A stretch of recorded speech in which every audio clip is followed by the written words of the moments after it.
Bueno, ¿cómo les va a todos? Ahora nos encontramos nuevamente para empezar la clase de aparato gastrointestinal. En esta oportunidad, nosotros nos vamos a centrar en tres patologías principales. Una es los fármacos que afectan la secreción ácida y sobre todo lo que es la enfermedad ulceropéptica para ello.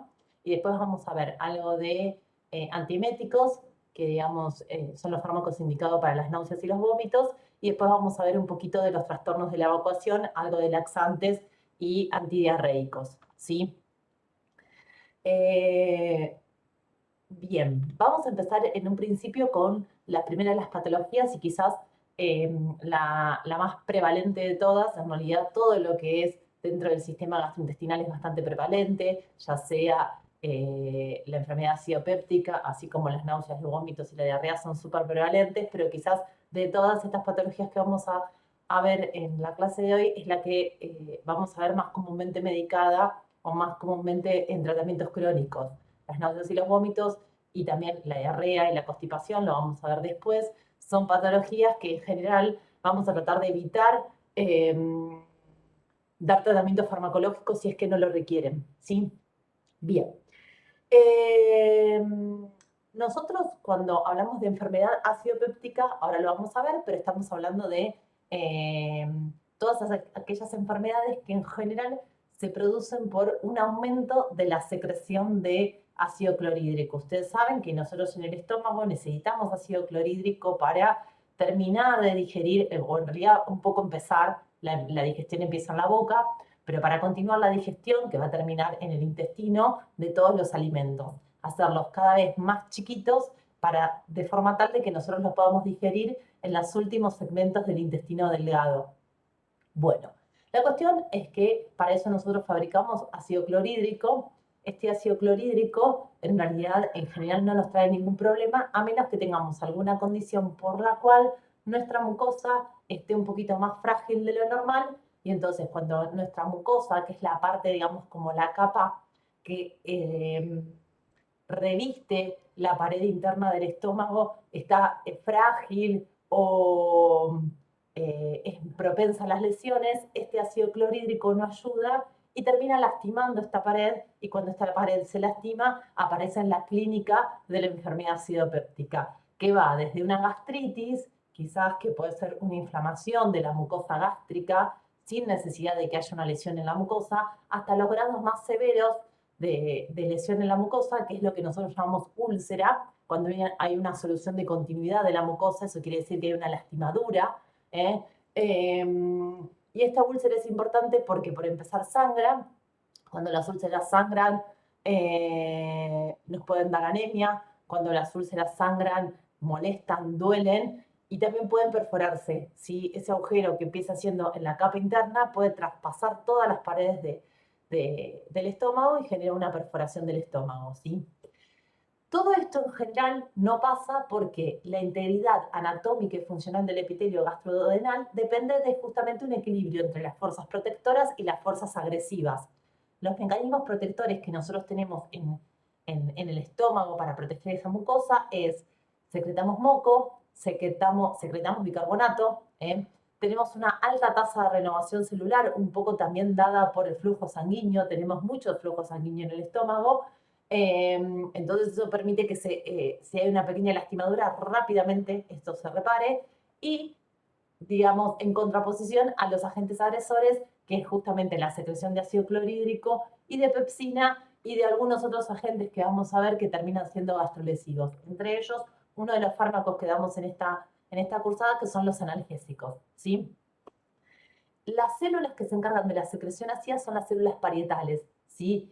Y ustedes van a ver, no pretendemos de ninguna manera que ustedes sepan la secreción de ácido clorhídrico, pero sí que le presten atención a algunas cosas. Nosotros tenemos las células parietales, ellas son las que forman el ácido clorhídrico, y hay cosas que son bastante importantes. Sobre todo esto, que es una bomba ATPasa, que es una bomba que permite la secreción de ácido más que nada, que se junta con el cloro en el lumen, y que es importante porque es un lugar donde van a actuar los fármacos. Nosotros acá tenemos otro gráfico que me parece que es mucho más esquemático. Esta sería la célula parietal, la ven aquí, esta es la célula parietal, acá tenemos el líquido intersticial y acá tenemos la luz canalicular. Nosotros, para formar ácido clorhídrico, lo formamos a través de hidrógeno y con cloro. Y eso lo hacemos a través de una bomba que se llama bomba de protones.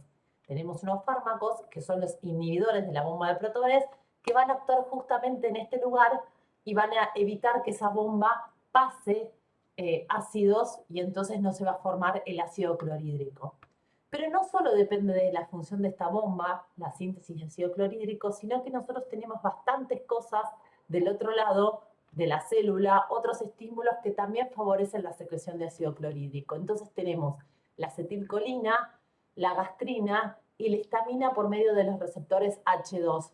Y sobre todo les presto atención a esto, los receptores H2, porque también tenemos fármacos, entre ellos la gran famosa ranitidina, que ahora se ha sacado del mercado, tenemos la famotidina, que actúan a este nivel también inhibiendo este receptor, el H2, y entonces de alguna manera disminuyendo la producción de todas estas reacciones que se producen en la célula parietal que terminan, digamos, cuyo resultado final es la síntesis de ácido clorhídrico, ¿sí?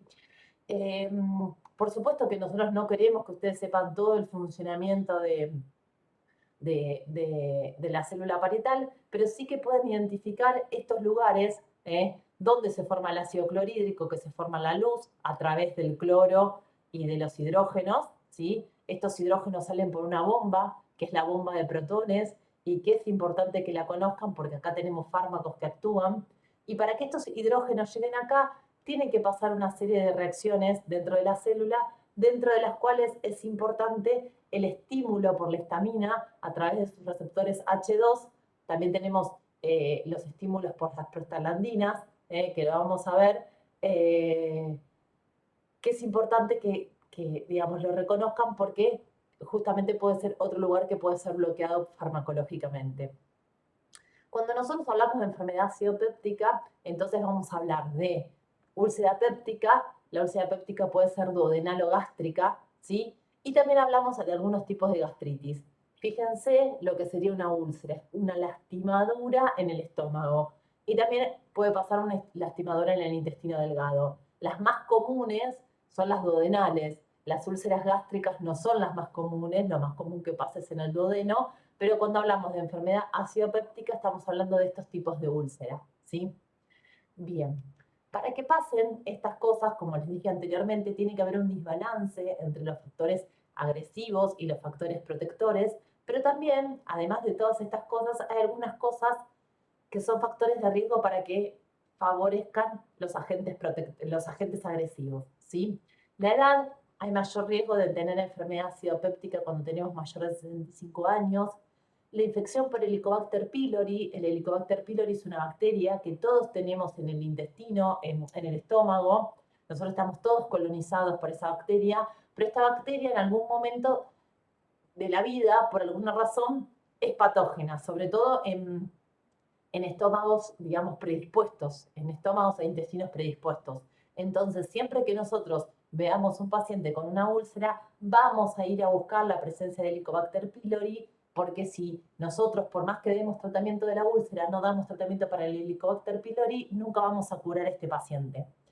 La ingesta crónica de medicamentos, sobre todo los analgésicos antiinflamatorios no esteroideos, que los vamos a ver después, que tengamos algunos estados de hiperacidez e hipergastrinemia, no son los más comunes, pero pueden pasar. Hay algunos síndromes muy específicos que producen aumento del ácido clorhídrico. También tiene que ver la cuestión de los genes, la herencia, el tabaquismo, es un factor agresivo, que tengamos algunos procesos infecciosos pulmonares, como las neumonías, y en realidad los pacientes que están agudamente enfermos, existen las úlceras por estrés para eso, ¿sí? El estrés mismo, el alto consumo de cafeína, de alcohol y la insuficiencia renal crónica. Y acá lo que yo les pongo más abajo es justamente los factores de riesgo en farmacología para tener úlceras por fármacos. También es importante que el paciente haya tenido un antecedente de una hemorragia digestiva o que haya tenido un antecedente de una úlcera. En este caso ponen mayor de 60 años, pero bueno, digamos, quédense con la idea de que mayores de 60 años o personas más añosas, no diría gerontes porque muchos de 60 años todavía trabajan y son personas activas, pero bueno, a cuanto mayor edad tenemos, más riesgo tenemos de tener estas cosas. Las dosis de AINES, ¿sí? Cuanto más altas sean las dosis de AINES, peor. Más si utilizamos dos tipos de AINES, aún así sea una dosis baja de aspirina. Si encima de utilizar AINES utilizamos glucocorticoides, si usamos anticoagulantes y si además de todo tenemos una enfermedad concomitantemente grave. Todas estas cosas van a hacer que el riesgo de tener una úlcera sea mayor, ¿sí? Bien, cuando nosotros enfocamos el tratamiento de estos pacientes, en realidad lo que vamos a hacer es tratar de bloquear los receptores responsables de transmitir la señal secretora, la estimulación de procesos protectores y tratar de generar una regeneración del tejido celular afectado. Por otra parte, y esto como les dije al principio, es importante que nosotros ubiquemos y realmente podamos diagnosticar la infección por Helicobacter pylori, porque es algo que es habitual y que lo encontramos en todas las úlceras y que si nosotros no lo tratamos al Helicobacter pylori, por más omeprazol, ranitidina, famotidina, lo que queramos poner para el tratamiento de la secreción ácida, no lo vamos a terminar de curar, ¿sí? Por eso es importante que la detección del Helicobacter pylori y la erradicación estén siempre. Acá mismo, acá abajo tienen un grafiquito que está chiquito, pero sobre todo la idea es que ustedes vean que nosotros lo que tenemos que generar es un balance neutro entre los factores irritantes y los factores protectores de la mucosa. Cuando la balanza va para un lado, sobre todo para los factores irritantes pesan más, el riesgo de padecer una úlcera es mucho mayor, ¿sí? Bien, los fármacos que tenemos para el tratamiento de la enfermedad ulceropéptica son de tres grupos, ¿sí? Tenemos los que inhiben la secreción de ácido clorhídrico, entonces vamos a tener los bloqueantes del receptor de histamina, la ranitidina y la famotidina, los inhibidores de la bomba de protones que van a actuar sobre la bomba en el sitio final de la producción de ácido clorhídrico, omeprazol, pantoprazol, lansoprazol, esomeprazol, todos los azoles que ustedes conozcan, y también tenemos los anticolinérgicos, pero no los utilizamos, no los tenemos en el mercado disponibles para esto. También podemos utilizar neutralizantes de la secreción ácida que actúan a través, o sea, actúan en la luz. El ácido clorhídrico ya se formó, en realidad lo que hacen es neutralizarlo en ese momento y son los bien conocidos como antiácidos. Y también tenemos algunos factores que son protectores de la mucosa como el sucralfato. Bien, acá tenemos un poquito lo mismo que vimos al principio, y acá tenemos dónde están actuando los fármacos, ¿sí? Nosotros acá tenemos la célula parietal, como les dije anteriormente, la célula parietal con todos sus estímulos muscarínicos, el estímulo de la gastrina, el estímulo de la histamina a través del receptor H2, el estímulo de las prostaglandinas, y por último tenemos acá la bomba de sodio-potasio ATPasa, que es el punto final de la secreción de ácido clorhídrico. Fíjense que nosotros podemos actuar con antagonistas muscarínicos a este nivel, que como les dije anteriormente no los utilizamos, no los tenemos en el mercado. Podemos actuar bloqueando este receptor a través de los antagonistas H2, que ahí está la famotidina y la ranitidina. Podemos actuar a través de un análogo de las prostaglandinas, que es el misoprostol, y acá es donde actuarían los analgésicos para favorecer la formación de úlcera, o sea, los analgésicos, esto lo vamos a ver cuando veamos analgésicos, pero no digamos, la lesión que producen gástrica no solo se produce por la irritación local, que uno puede pensar por el uso de tomar una pastilla, una aspirina, un ibuprofeno, un diclofenac, y la lesión local que producen sobre el epitelio, sino también que al ser un inhibidor de las prostaglandinas, inhiben esta vía que es protectora. Las vías de las prostaglandinas protegen porque en realidad es una vía que termina inhibiendo la producción de ácido clorhídrico. Entonces, cuando nosotros inhibimos lo que inhibe, termina estimulando y se produce más ácido clorhídrico. Y por el último lado tenemos Los antiácidos que van a actuar directamente en la luz, bloqueando el ácido clorhídrico ya producido, y la inhibición de la bomba de protones, que ahí vamos a utilizar los ya conocidos y famosísimos omeprazol, pantoprazol, etcétera, etcétera. Con respecto a la producción de moco y a la producción de bicarbonato, que son agentes protectores, el sucralfato lo que haría es generar una barrera protectora de forma tal de que el ácido clorhídrico no destruya ese moco ni ese bicarbonato. Entonces, aumenta los agentes protectores. ¿Sí? Vamos a empezar con el primero de ellos, que es la famotidina. En otro momento, hace unos años, hace 2 o 3 años, dábamos también la ranitidina, y algunos de ustedes también la deben conocer porque es muy común. Era el Taural, ahora el Taural es el Taural F. La famotidina es justamente un bloqueante del receptor H2-distamina. Al bloquear ese receptor, una vía de estimulación de ácido clorhídrico no se produce. Con ello disminuimos la secreción. La ranitidina se retiró del mercado. Ahora ya no quiero decir mal los años, pero para mí fue más o menos en el 2020, había empezado recién la pandemia, porque en realidad lo que se demostró es que la ranitidina por vía oral puede producir un compuesto que puede llegar a producir teratogénesis. Esto no quiere decir que todos los que han tomado ranitidina van a tener cáncer por haber tomado ranitidina, pero como lo pudieron demostrar in vitro, directamente se sacó del mercado. La forma endovenosa no, solo se demostró en la forma oral. Por ende, todos aquellos que trabajan en alguna unidad de cuidados generales o cuidados críticos de internación pueden todavía encontrar la ranitidina endovenosa. Bueno, el mecanismo de acción se los dije. Inhibimos el receptor H2, disminuye la secreción de ácido clorhídrico. Como les dije anteriormente, la ranitidina solo la podemos dar endovenosa. Se usa en dosis de 150 a 300 miligramos días. La famotidina empezó a resurgir en el mercado cuando se prohibió la ranitidina bioral y tenemos presentaciones de 20 40 miligramos. Los efectos adversos que producen en general son alteraciones del ritmo intestinal, pueden dar mareos, cansancio, cefalea, algunos casos de confusión y sedación, sobre todo por actuar sobre el receptor de histamina. Nosotros receptores de histamina tenemos en muchos lados y algunos de ellos los tenemos en el cerebro, y en general todo lo que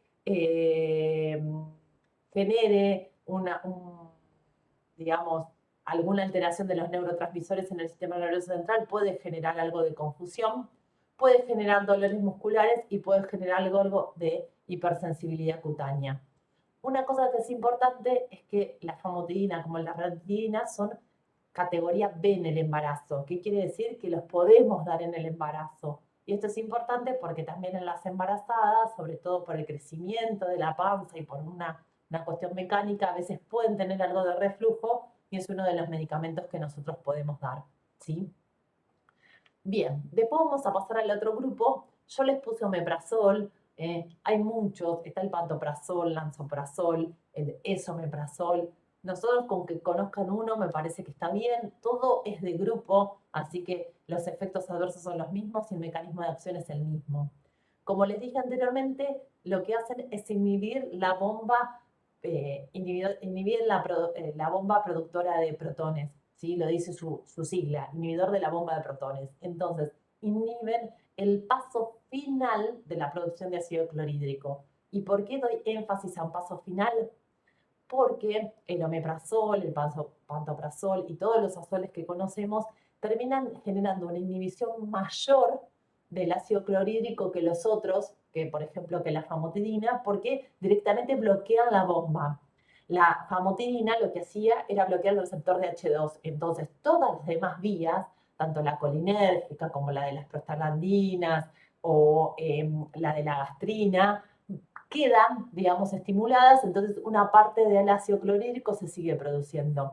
La única forma de bloquear completamente la producción es inhibiendo esta bomba. Y esto lo hace el omeprazol, ¿sí? El omeprazol existe de forma oral y endovenosa. En forma oral lo vamos a encontrar y lo vamos a dar tanto para la gastritis, la enfermedad por reflujo, para la úlcera. En general, cuando lo damos para la úlcera, lo hacemos de dosis más altas, que se llama dosis doble. La dosis simple es de 20 miligramos, la dosis doble es de 40 miligramos. Y una cosa que es importante es que los inhibidores de la bomba de protones los tenemos que dar en ayunas, que es cuando nosotros tenemos mayor cantidad de bombas eh, activas, entonces nos permite desactivarlas más fácilmente.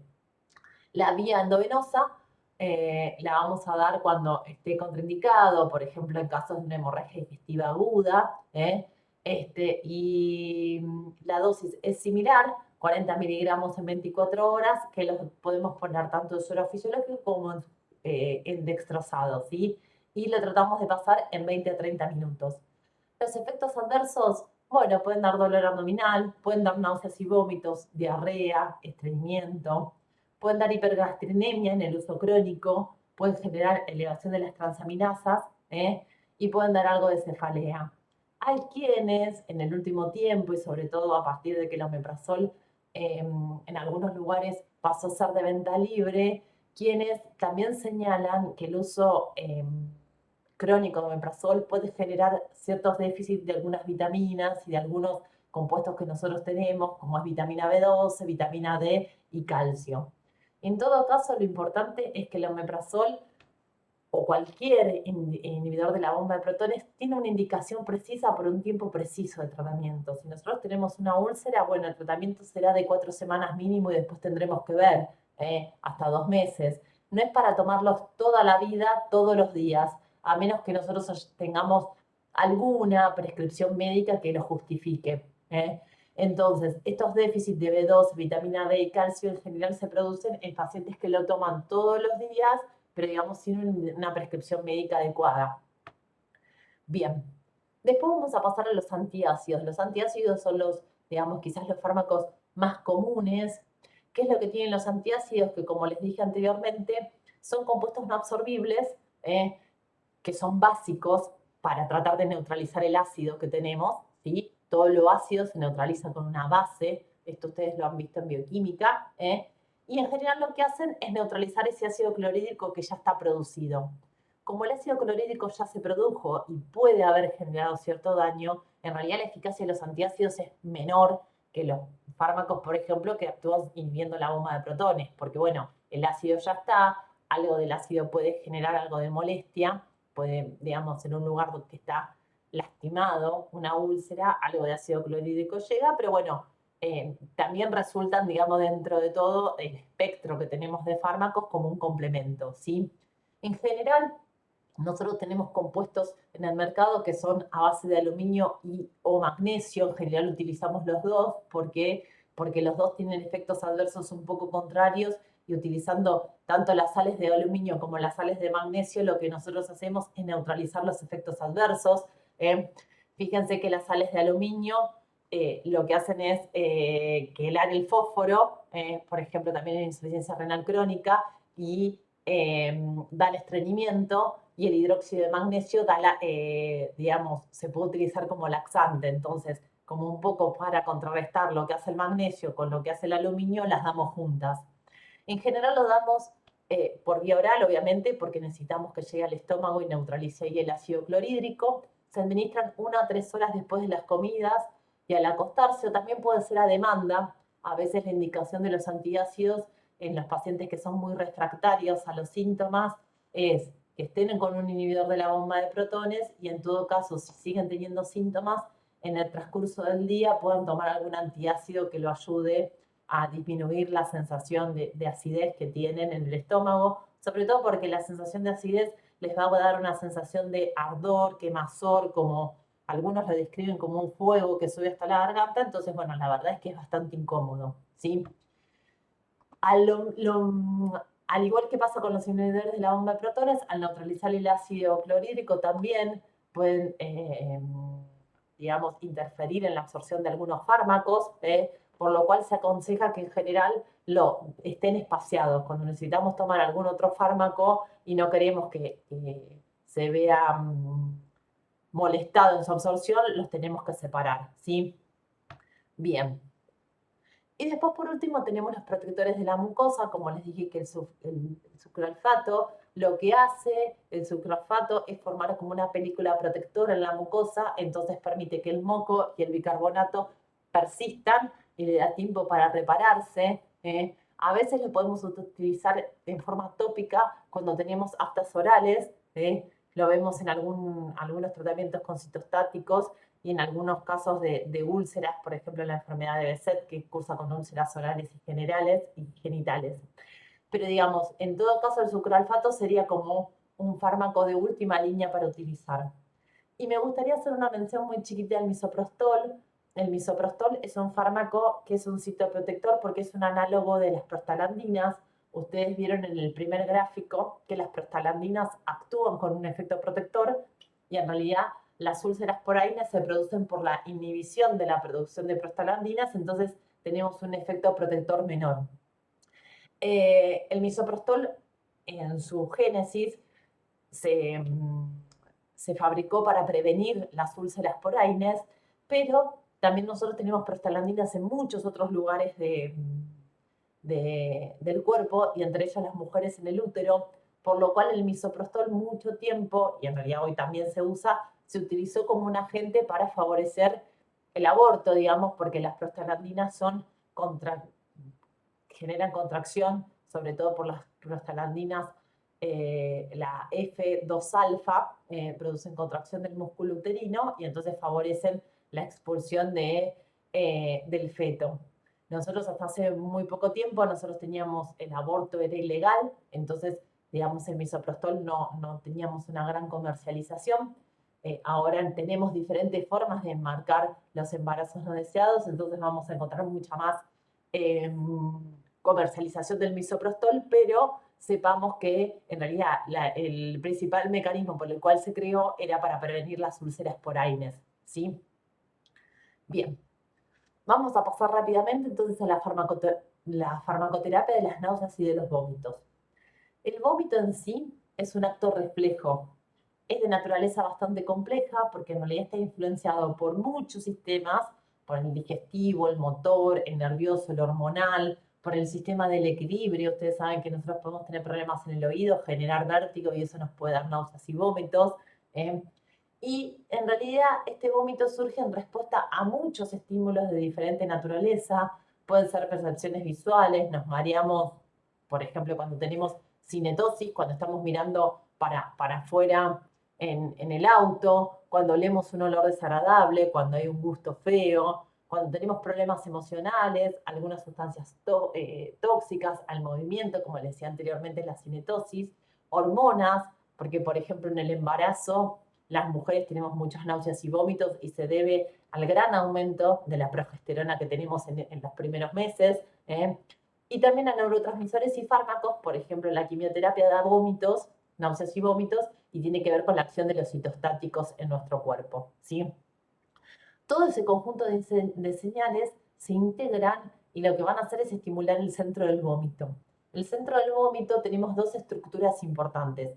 Una que se encuentra en la formación reticular del bulbo raquídeo. El bulbo raquídeo nosotros lo tenemos acá atrás, es a continuación del cerebro, va por un pedacito del cuello, en una partecita en el área prostrema del suelo del cuarto ventrículo, que es una zona que se llama quimioreceptora gatillo vulvar, ¿sí?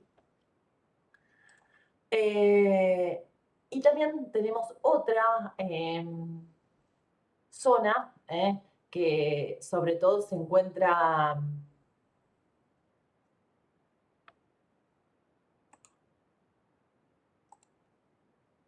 Bueno, ahí está, perdonen que me parece que se me había trabado. Bueno, como les decía, nosotros tenemos dos zonas.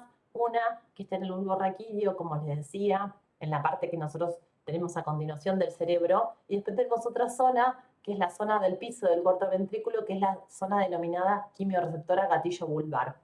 Estas dos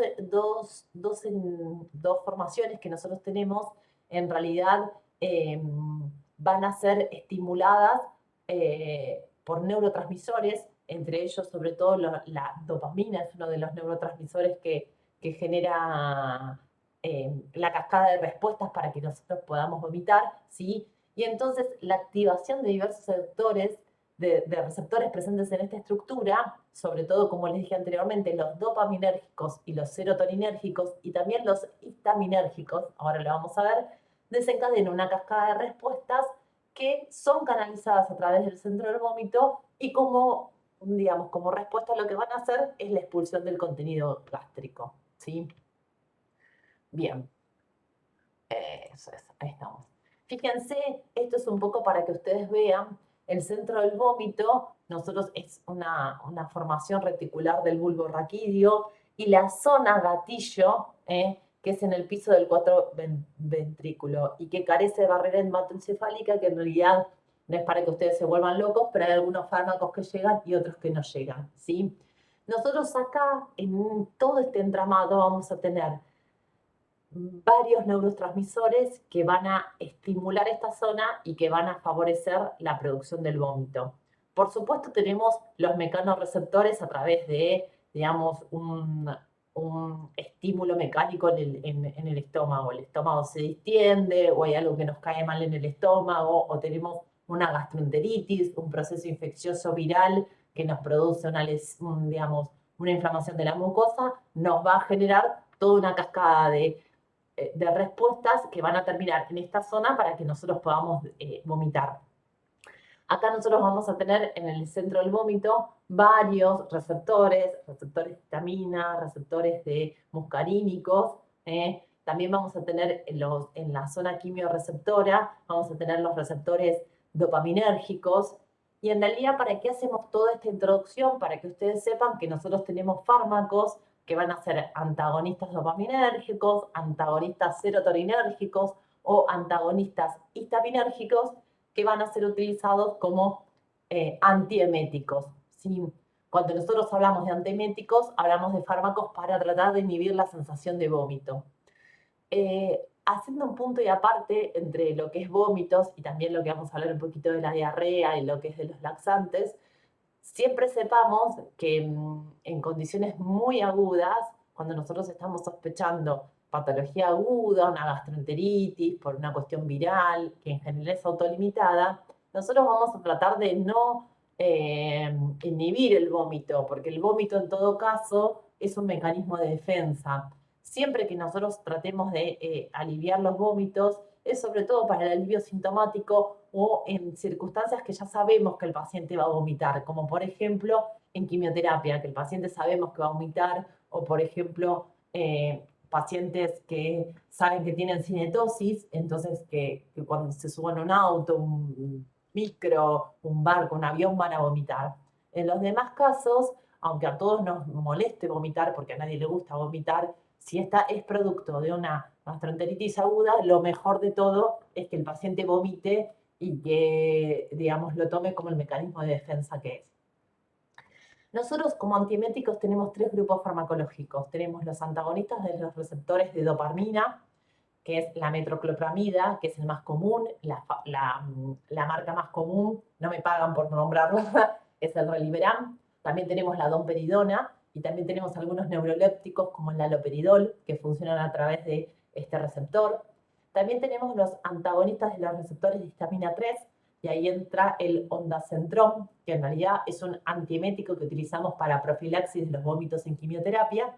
Y después tenemos los antagonistas de los receptores H1 histaminérgicos, que el principal fármaco que vamos a utilizar es la doxilamina y es el fármaco que utilizamos de primera elección para las náuseas y vómitos en el embarazo, sobre todo porque es un fármaco categoría A, que no tiene ningún riesgo y en el primer trimestre, cuando las pacientes están como muy nauseosas y con muchos vómitos y están muy sintomáticas, se los damos, ¿sí? Bien, la metroclopramida es difícil de pronunciar, pero bueno, a menos que alguno de ustedes sea pagado por Gador, ese es el nombre, la marca comercial es el Reliberam. Su acción antiemética justamente se debe al bloqueo de los receptores dopaminérgicos en la zona quimiorreceptora gatillo vulvar que les mostré al principio, ¿sí? A su vez, eh, el bloqueo de los receptores dopaminérgicos tiene un efecto proquinético. ¿Qué quiere decir proquinético? Que hace que aumente el peristaltismo del intestino y del estómago, entonces aumenta el vaciamiento gástrico y esto lo que va a hacer es aumentar el incremento del tono del esfínter esofágico inferior, relajación del esfínter pilórico, reducción del tono basal y lo que hace es facilitar el vaciamiento gástrico y estimula el peristaltismo. Entonces, por un lado, a nivel de la cabeza, me inhibe la sensación, las ganas de vomitar y la respuesta refleja, pero por el otro lado, hace que lo que yo tenga en el estómago se vaya más rápidamente al intestino. Tiene bastantes efectos adversos y sobre todo tienen que ver con su acción a nivel del sistema nervioso central. Dan sedación, somnolencia, pueden dar desorientación, el paciente tiene que tratar de no manejar vehículos, puede generar síntomas extrapiramidales, esto nosotros lo vamos a ver cuando veamos sistema nervioso, pero el bloqueo de los receptores de dopamina es casi como un parkinsonismo farmacológico. Entonces, puede dar acaticia, que es la imposibilidad de quedarse quieto, las disquinesias, que son movimientos estereotipados involuntarios, parkinsonismo, distonía, trismus, tortícolis, espasmos faciales, epistótonos o pistótonos, que son, digamos, movimientos característicos con un aumento de la lordosis de la columna, digamos, son todos trastornos de la vía dopaminérgica y la vía dopaminérgica justamente está involucrada en los movimientos finos, en el temblor, en el equilibrio, que justamente es como si el paciente tuviera un Parkinson. Todo esto lo estamos hablando, los efectos adversos se producen no por la toma de un Reliberan o una metoclopramida, sino por el tratamiento crónico. Hay libros que dicen que no tendríamos que utilizar el Reliberan o la metoclopramida más de 5 días. En todo caso, tendríamos que utilizar la menor dosis posible por el menor tiempo posible, porque tiene efectos adversos. No es tan inocuo como uno cree. A su vez, la administración prolongada, por lo mismo, por el bloqueo de los receptores dopaminérgicos, va a tener efectos a niveles hormonales. Nosotros tenemos algunas hormonas que tienen un estímulo de la dopamina, entonces puede aparecer ginecomastia, que es el aumento de las mamas. Capaz en algunas mujeres puede ser lindo, pero quizás en algunos hombres no tanto. Puede aparecer galactorrea, que es la secreción de leche por las mamas, y obviamente alteraciones menstruales en las mujeres. Y en los varones puede dar infertilidad y disminución de la libido, porque la dopamina tiene que ver con toda la secreción de las hormonas sexuales. Y a nivel digestivo, justamente como les dije anteriormente, por su efecto prokinético, pueden dar diarrea, por lo tanto nosotros tenemos que tratar de evitarlos en pacientes que estemos sospechando una hemorragia digestiva, una obstrucción intestinal, una perforación, una isquemia, y sobre todo antes de una cirugía abdominal. La metoclopramida es un fármaco que utilizamos muchísimo, pero sepamos que tiene sus cosas y que no las tenemos que usar siempre, ¿sí? Es importante que también sepan que existen todas sus formas, existen gotas, endovenoso o vía oral, digamos, la preferencia va a depender del paciente. Hay pacientes que obviamente si están con muchos vómitos no van a poder tomar ni comprimidos ni las gotitas y también aparecen comprimidos sublinguales. En todo caso, son esos pacientes que están en una guardia y uno les pone un suero y les pasa el Reliberan endovenoso. Y para todos aquellos otros casos en los que quizás los vómitos no sean tan incoercibles, uno puede intentar o las gotitas, o la vía sublingual, o los comprimidos, ¿sí? Bien, vamos a pasar a laxantes, ¿sí? Los laxantes son fármacos que nosotros los utilizamos para el tratamiento de algo que se llama estreñimiento. Bajo el término estreñimiento, nosotros definimos varias situaciones en que se caracterizan sobre todo por una evacuación difícil o poco frecuente de las heces. Puede ser porque sean muy duras o puede haber una sensación de evacuación incompleta, como que uno va al baño, pero en realidad tendría que ir un poquito más.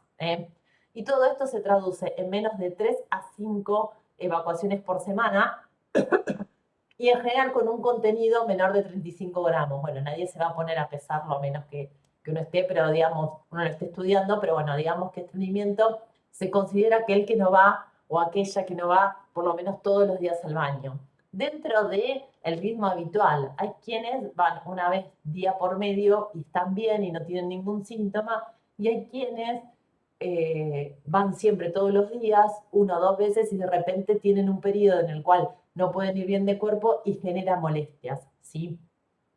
El objetivo de tratar el estreñimiento tiene que ver en aumentar el número de posiciones o disminuir la consistencia si son muy duras, hacerlas más blandas, pero sobre todo lo más importante de todo es que nosotros veamos por qué el paciente está estreñido, ¿eh? Porque en realidad el tratamiento farmacológico es un complemento. Lo que tenemos que ver es qué está pasando para que el paciente haya disminuido su ritmo evacuatorio, ¿sí? Siempre los laxantes van a actuar en forma sintomática y, digamos, la gran mayoría de la comunidad médica no, tratamos de no darlos, a menos que el paciente realmente lo requiera por alguna patología en particular o por algún alivio en particular, pero no de uso rutinario, ¿sí? Y otro motivo por el cual los podemos utilizar justamente es para la preparación del colon para diferentes procedimientos, por ejemplo, procedimientos de colonoscopía o cirugías selectivas de colon, donde nosotros necesitamos que esté todo lo más limpio posible, sin materia fecal, para que estos estudios se puedan hacer, ¿sí? Cuando nosotros vemos las causas de estreñimiento, en general tienen que ver con muchas cosas con nuestro estilo de vida. Una dieta pobre en fibra y en líquidos, sobre todo toman poca agua, falta de ejercicio, cambios en los hábitos, algunos medicamentos lo pueden producir, algunos factores psicológicos, el envejecimiento de por sí, nos movemos menos, tomamos menos agua, tenemos menos peristaltismo del intestino, algunas alteraciones en el mecanismo de la defecación, a veces por alguna patología de la parte final del canal anal, nos estreñimos, por ejemplo, por alguna hemorroide que duele, por alguna fisura, en las mujeres posparto. Entonces, a veces todo eso hace que nos dificulte ir al baño y cuanto menos vamos al baño, más tiempo permanece la materia fecal en nuestro intestino y más se absorbe agua y se vuelve más dura, lo cual genera un círculo vicioso y nos cuesta más ir del cuerpo.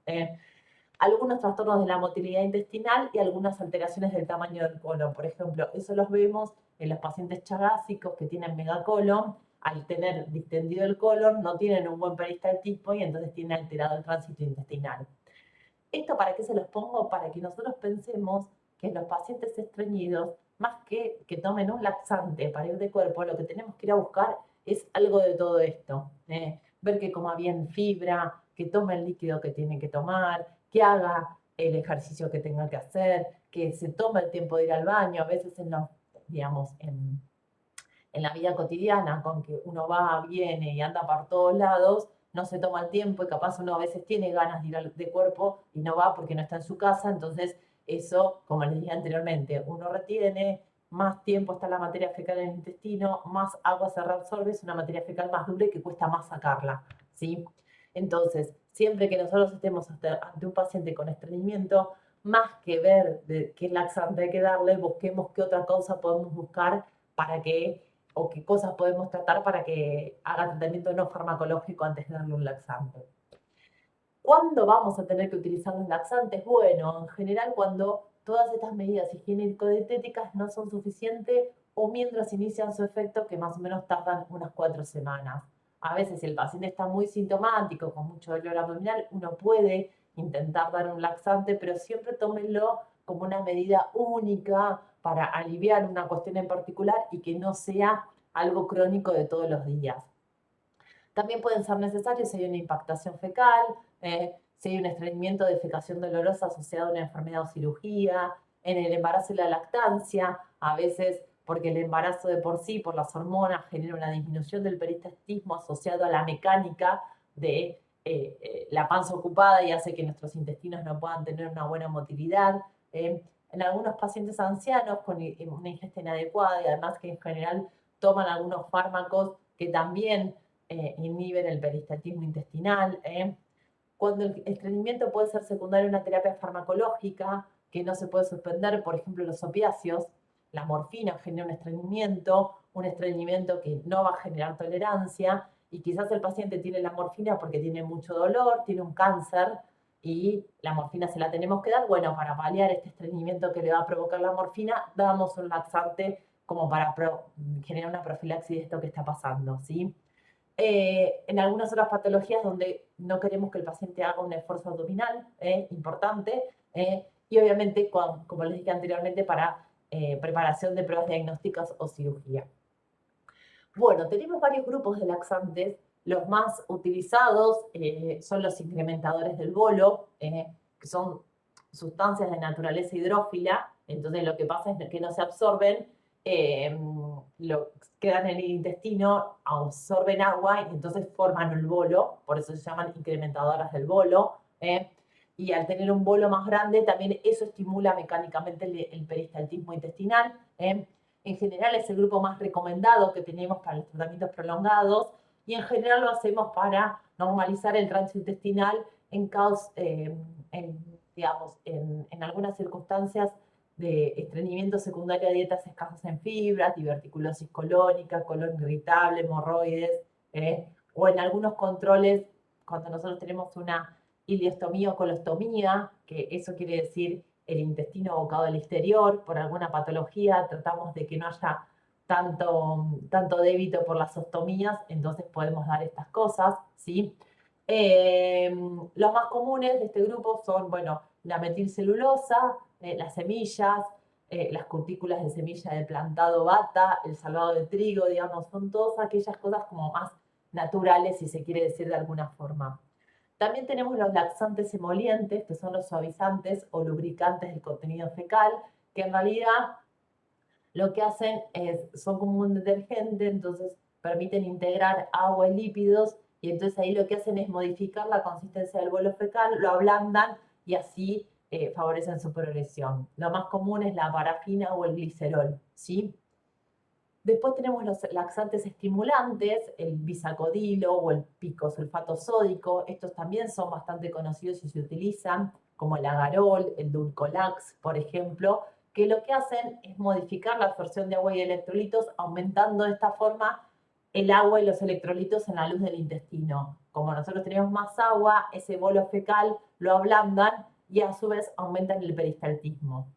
En general los utilizamos sobre todo para evacuaciones intestinales previas a estudios y también en el estreñimiento, pero bueno, los estimulantes a veces pueden generar, digamos, deshidratación y cambios del sodio y del potasio, por lo cual preferimos que no sean utilizados de primera opción, ¿sí?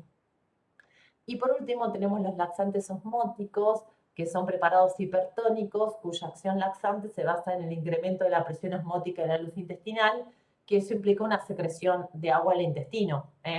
Son laxantes rápidos, los podemos utilizar en intoxicación o en preparación para estudios radiológicos. Por ejemplo, son el Varex o el Fosfodón, que se usan antes de las colonoscopías.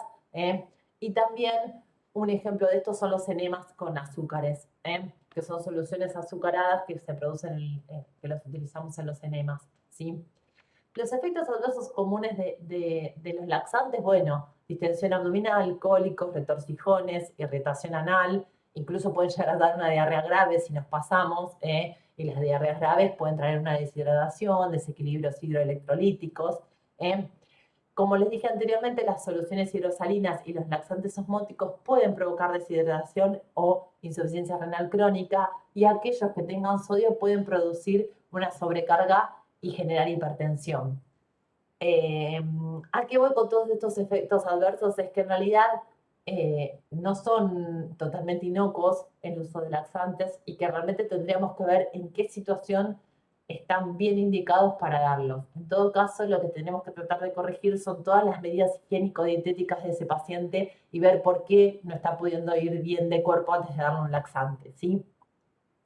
Bien, cuando nosotros tenemos, digamos, hemos decidido utilizar un laxante, tendríamos que ver cuál utilizar. En general, preferimos primero utilizar los agentes formadores de bolo. ¿Por qué? Porque son los más inocuos, menos efectos adversos y en realidad lo que hacen es generar un bolo mayor por ser unas sustancias que no se absorben, como el salvado de trigo, como el psyllium, como les dije, eran los primeros que mencioné, ¿sí? Si los agentes formadores de bolo son inapropiados o son eficaces, ahí empezamos los agentes osmóticos. Y en última instancia, si lo que logramos son heces blandas, pero no logramos expulsarlas bien, ahí podríamos utilizar algún laxante estimulante, ¿sí? La retirada de los laxantes debe ser gradual porque puede aparecer una constipación como, digamos, refleja o luego de utilizarlas, ¿sí? Y generar, como les decía anteriormente, un efecto rebote. Entonces, tratamos de reducir las dosis y suspender de a uno y siempre tratar de retirar los estimulantes antes. En todo caso, la idea es que no utilicemos ningún tipo de laxantes, pero si tenemos pacientes que vienen con laxantes crónicos y ya se acostumbraron a ir de cuerpo con laxantes, tendríamos que tratar de que de a poquito ir retirándolos para que no genere una constipación de rebote, ¿sí? Bien. Y por último tenemos los antidiarreicos, y ya vamos terminando, que en realidad vuelvo a lo mismo que hablé de los vómitos y del estreñimiento. El concepto de diarrea tenemos que ver digamos, de qué etiología estamos tratando. En la medida de lo posible, y casi el 90%, 95% de las diarreas son diarreas agudas, autolimitadas y de etiología viral, no tenemos que dar antidiarreicos. Lo mismo que el vómito, la diarrea es un mecanismo de defensa por el cual el intestino está inflamado y está tratando de eliminar todo lo que le está haciendo mal. Pero en todo caso, si necesitamos utilizarlo, es importante que ustedes sepan qué agentes tenemos, ¿sí? Cuando nosotros hablamos de diarrea, hablamos de un síntoma que se caracteriza por el aumento del volumen, de la fluidez o de la frecuencia de las deposiciones. Y en general, como casi más de la mitad o casi la totalidad de la caca, de las heces son aguas, en realidad lo que está pasando es que hay un aumento de la excreción del agua fecal, ¿sí? Y esto es importante que lo entendamos así porque justamente el problema de la diarrea es que nos deshidrata. Nosotros estamos eliminando mucha agua por materia fecal y entonces en pacientes predispuestos puede generar una deshidratación, puede generar una hiponatremia, puede generar una hipopotasemia, ¿sí? En general, el empleo de antidiarreicos está contraindicado en casos de diarrea infecciosa leve o moderada, porque en realidad pueden prolongar el cuadro clínico, ¿sí? Nosotros lo que necesitamos es que si es por una gastroenteritis de etiología viral, el propio cuerpo ayude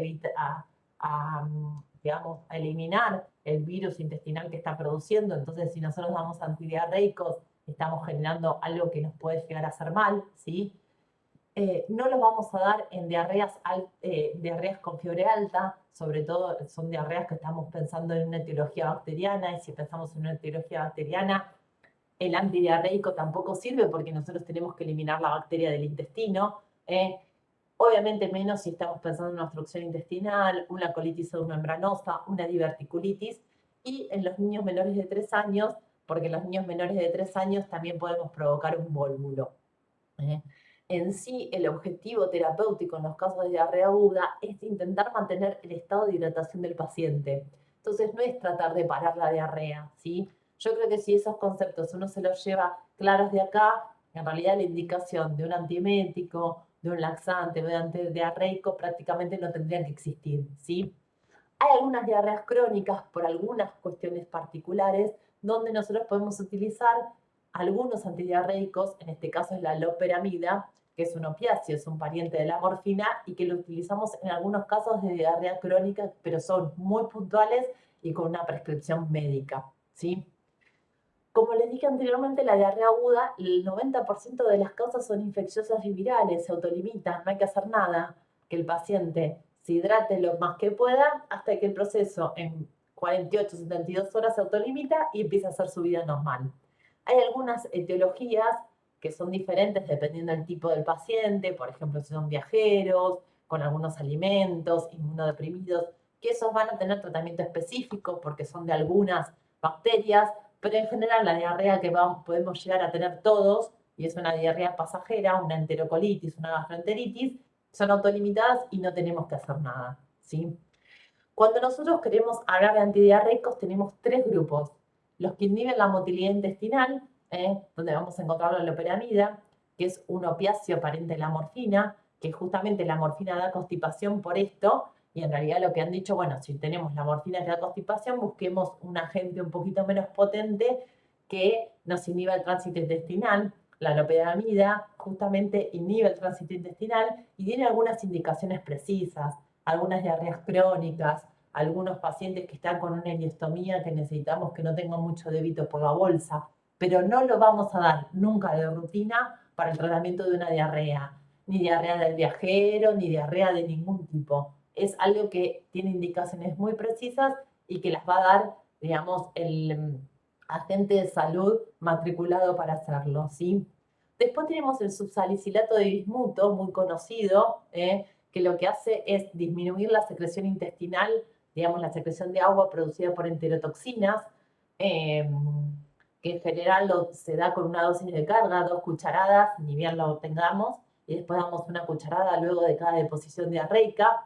Es algo que de mucha utilización en nuestro medio para las diarreas infecciosas, pero vuelvo a lo anterior, la gran mayoría de las diarreas son autolimitadas, entonces en realidad la indicación de bismuto es sobre todo para tratar de que el paciente se sienta un poquito mejor, pero realmente lo que tenemos que explicarle al paciente es decirle, bueno, mira, esta diarrea se va a autolimitar, seguramente sea viral, y no tendríamos que darle casi nada. Y después, algo que es muy común de utilizar, que es el carbón, que lo que hace es absorber toxinas y aguas, que en realidad el carbón, digamos, la gran indicación que nosotros tenemos para utilizar el carbón es para las intoxicaciones, que las vamos a ver en la última clase cuando demos intoxicaciones medicamentosas. Eh, pero bueno, también es de amplio uso. La verdad es que tampoco tenemos indicación de utilizarlo para las diarreas autolimitadas virales. En todo caso, si nosotros pensamos que el paciente se intoxicó con alguna medicación o con algo, la indicación es de carbón activado, pero por sonda nasogástrica, ¿sí? Y estos son los últimos 3 grupos que nosotros vamos a ver como antidiarreicos, que salvo algunas indicaciones muy precisas, prácticamente no los tendríamos que dar. Y con esto hemos terminado la clase de hoy. Nos vemos.